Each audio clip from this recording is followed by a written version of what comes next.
السلام علیکم ناظرین، میں ہوں وجیہہ زبیر، دوسرے دن کی دوسری کہانی کے ساتھ۔ آج بھی پتلے شوربے میں آلو تیر رہے تھے اور آج بھی غزالہ ڈش کو گھور کے دیکھ رہی تھی۔ غزالہ کا اتنا برا منہ دیکھ کر اماں سے رہا نہ گیا۔ انہوں نے غصے میں کہا، اللہ کا شکر ادا کرو، 2 وقت کی روٹی مل رہی ہے، تم اتنا منہ بنا رہی ہو۔ غزالہ کو غصہ آ گیا۔ غزالہ نے غصے میں کہا، اماں یہ میری ناشکری نہیں بلکہ آپ کی کنجوسی ہے۔ ابا کی آمدنی اتنی بھی کم نہیں کہ ہم روزانہ ایسا کھانا کھائیں، اور مجھے تو ابا بھی حیرت ہوتی ہے جو فیکٹری اس طرح کھانا لے کر جاتے ہیں۔ اماں نے محبت سے کہا، بیٹا یہ کنجوسی نہیں ہے، برے وقتوں کے لیے انسان پیسہ جمع کر کے رکھتا ہے۔ غزالہ کہنے لگی، برا وقت؟ آپا کی شادی برا وقت ہے؟ اب سمرین جو اتنی دیر سے خاموشی سے کھانا کھا رہی تھی، اس سے رہا نہ گیا۔ غصے میں کہنے لگی، غزالہ آخر مسئلہ کیا تمہارے ساتھ؟ کچھ نہیں ملا تو میری شادی بیچ میں لے کر آ گئی۔ غزالہ نے کہا، آپا یہ سب کچھ آپ کی شادی کی وجہ سے تو ہو رہا ہے، بچپن سے روکھی سوکھی کھا رہے ہیں صرف اس لیے کہ پیسے جمع کریں گے اور آپ کی شادی کریں گے۔ اماں نے کہا، بھائی میں نے صرف سمرین کی شادی کے لیے پیسے جمع نہیں کیا ہے بلکہ تمہاری شادی کے لیے پیسے جمع کر کے رکھا ہے۔ غزالہ کو اور غصہ آ گیا، کہنے لگی، مجھے نہیں چاہیے یہ فضول کا دکھاوا، ساری زندگی کی جمع پونجی 2 دن کی دعوت میں خرچ کر دو صرف دکھاوے کے لیے، یہ کہاں کی عقل مندی ہے؟ کیا ضرورت ہے اتنا مہنگا ہال کروانے کی، اتنا مہنگا کھانا کرنے کی، اور سب سے بڑھ کر بائک دینے کی کیا ضرورت ہے؟ سمرین مسکرائی اور کہنے لگی، اس کا مطلب ہے تم جیلس ہو رہی ہو۔ آپا اتنی ناسمجھ نہ بنے، یہ پیسے اپنی ذات پہ خرچ کریں، کہیں گھومنے پھرنے چلی جائیں، کچھ نہیں تو گھر بیٹھے کوئی چھوٹا موٹا کاروبار ہی کر لیں ان پیسوں سے۔ غزالہ تو اپنے طور پر عقل مندی کی بات کر رہی تھی، لیکن اماں کو غصہ آ گیا۔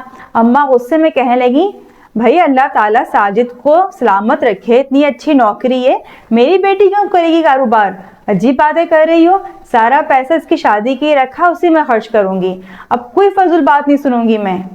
غزالہ کے پاس اس کا صرف ایک ہی جواب تھا کہ وہ چپ چاپ کمرے سے باہر چلی جائے، اور اس نے وہی کیا۔ خیر شادی اسی طرح ہوئی جیسے سب چاہ رہے تھے، پیسہ پانی کی طرح بہایا گیا، ابا کا سینہ چوڑا ہو گیا، خوب واہ واہ ہوئی، لوگوں نے کہا کیا دھوم سے شادی کی ہے بیٹی کی۔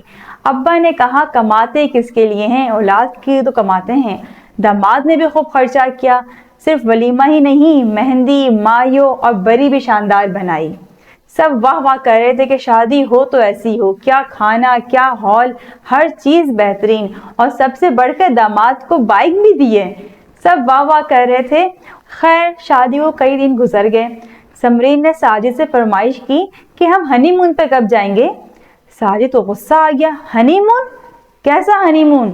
کوئی پیسہ ویسا نہیں ہے میرے پاس ہنی مون کے لیے، شادی بھی جو اتنا قرضہ لیا تھا ابھی وہ قرضہ بھی نہیں اترا ہے کہ بینس کی شادی آ گئی ہے، اب بینس کی شادی پہ اتنا خرچہ کروں گا یا ہنی مون پہ جاؤں گا؟ سمرین کو غصہ آ گیا، کہنے لگی قرضہ لینے کی کیا ضرورت تھی؟ ہمارے ابا نے بھی شادی کی ہے، کوئی قرضہ نہیں لیا، اپنے خرچے پہ کیا ہے جو کچھ کیا ہے، آپ کو کیا ضرورت ہے اتنا قرضہ لینے کی؟ اور خبردار جو اپنے تنخواہ سے 1 پیسہ بھی آپ نے اپنی بہن کی شادی پہ لگایا، آپ کے پیسے پہ صرف اور صرف میرا حق ہے، اگر آپ نے ایسا کیا تو… اور بس پھر اس کی زبان رک جاتی ہے، کیونکہ اس کی گردن ساجد کے ہاتھ میں ہوتی ہے۔ ساجد اس کو گلا دبائے کہتا ہے، بولو کیا بول رہی تھی تو؟ خبردار جو ایک لفظ منہ سے نکالا، تمہارے ابا اپنے ابا کی مثال دیتی ہو جو ساری زندگی فیکٹری میں پتلا شوربہ لے کر آئے اور دوسروں کے کھانوں پر نگاہ رکھتے تھے۔ بھیج دوں گا تمہیں تمہارے ابا کے پاس ہی، پھر کھانا وہی پتلا شوربہ۔ ساجد اسے بیڈ پہ دھکا دے کے کمرے سے باہر جا چکا تھا۔ اب اس کے پاس سوائے رونے کے کچھ نہیں تھا۔ اس کو آج پچھتاوا ہو رہا تھا، کاش وہ غزالہ کی بات مان لیتی، کاش وہ اس بات کی اہمیت کو سمجھ لیتی کہ پیسہ ایسے ضائع نہیں کرتے، وہ اس پیسے سے کاروبار کر لیتی، کچھ اپنے لیے کر لیتی۔ بس اب تو پچھتاوا تھا خالی۔